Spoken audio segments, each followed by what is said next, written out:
मैं आपका बहुत बहुत शुक्रगुजार हूं कि आपने मुझे इस पोर्ट्स एंड शिपिंग मिनिस्ट्री के बजट के ऊपर बोलने का मौका दिया।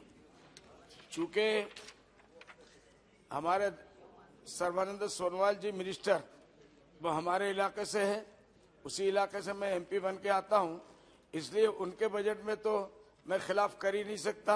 इसलिए जो भी बजट है, जैसा भी है, अच्छा है या बुरा है, पूरा का पूरा मुझे उसका सपोर्ट है। जी, आपकी तारीफ कर रहा हूं, बोलिए बोलिए। जी, शुक्रिया, बहुत बहुत शुक्रिया, बहुत बहुत शुक्रिया। तो मैं मिनिस्टर साहब से आपके माध्यम से ये कहना चाहता हूँ कि आज़ादी से पहले धुबड़ी पोर्ट, जहाँ से मैं जीत के आता हूँ सर, ये 3rd टाइम है मेरा इस हाउस में, और मैं बहुत ही अहमियत रखता था क्योंकि वहाँ से इलाके के लोग अपना प्रोडक्ट दूसरे सूबों और दूसरे मुल्क में भी एक्सपोर्ट इंपोर्ट करते थे। सर, आसाम के लोग धुबरी पोर्ट से स्टोन्स, वेजिटेबल, जूट, राइस वगैरह का एक्सपोर्ट का काम करते थे। इसकी वजह से इलाके में बड़ी खुशहाली थी, चहल पहल थी। वहाँ के लोग माली एतबार से बहुत मजबूत थे, फाइनेंशियल एतबार से। मगर सर, मैं आपके माध्यम से ये कहना चाहता हूँ, मुल्क की तकसीम के बाद, पार्टीशन के बाद धुबड़ी और कोलकाता के बीच में शिप्स का रास्ता बंद हो गया, जो कि इम्पोर्टेंट पॉइंट था, क्योंकि वाटरवे का कुछ हिस्सा दूसरे मुल्क में चला गया। उसके बाद धुबरी पोर्ट बिल्कुल बेकार हो गया और वो बंद हो गया।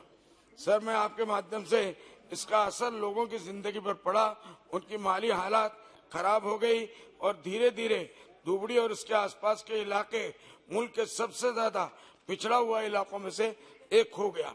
सर, मेरा क्षेत्र जो है धुबड़ी, उस जमाने में पूरे आसाम का सबसे चहल पहल वाला इलाका था जब ये पोर्ट वहां तक था। उसके बाद वो अचानक बंद कर दिया गया। सर, मैं आपके माध्यम से अपने वहां की ये बात करता हूं कि उसकी वजह ये थी, रोड्स एंड रेलवे के बहुत सहूलियात इस इलाके में मौजूद नहीं थी।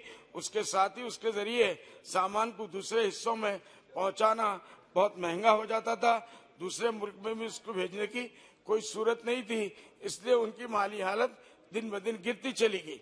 सर, मैं आपके माध्यम से 2006 में जब मैंने पॉलिटिक्स में कदम रखा, मैं वहां से सालमारा से पहले MLA बना, 3.5 उसके बाद मैं पार्लियामेंट में आया और आज तक आपके सामने मैं हूं। लेकिन यह है कि मुझे इस इलाके की हालत को बहुत करीब से देखने का मौका मिला। सर, लोगों की हालत बहुत नागुफ्ता भी है। वहाँ फ्लड इरोशन हर साल आता है, उसके वजह से उनके 10-10, 8-8 बीघा किलोमीटर उनका बैठ जाता है, वॉश अवे हो जाता है।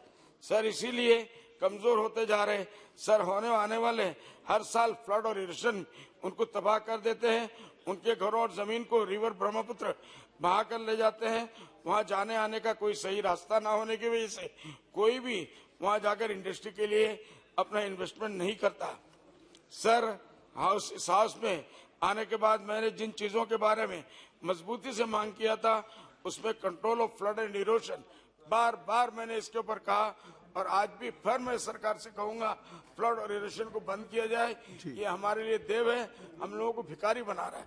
वहाँ हर किस्म के लोग रहते हैं। सर, उसके बाद construction of Dhubri Fulbari bridge, revival of Rupsi airport, revival of Dhubri port, ये सब मेरे डिमांड के अंदर थे। मेरी खुशनसीबी है कि मेरे मिनिस्टर साहब भी मेरे आते ही, सर्बानंद सोनोवाल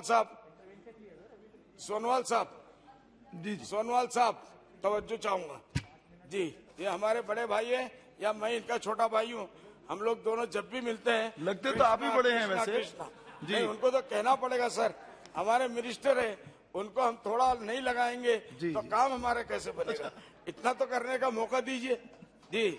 और वो हमारे गांव इलाके के जी।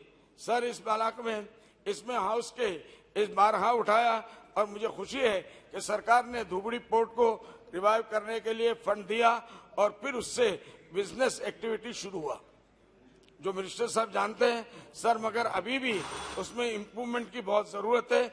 वहाँ मजीद सहूलत के लिए फंड की जरूरत है।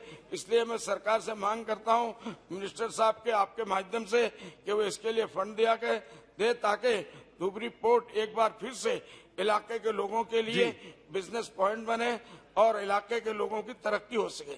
सर, मैं आपके माध्यम से धुबड़ी के अलावा सदिया, धोला, पांडू, करीमगंज वगैरह के पोर्ट्स को भी मॉडर्नाइज किया गया है और काम जारी है।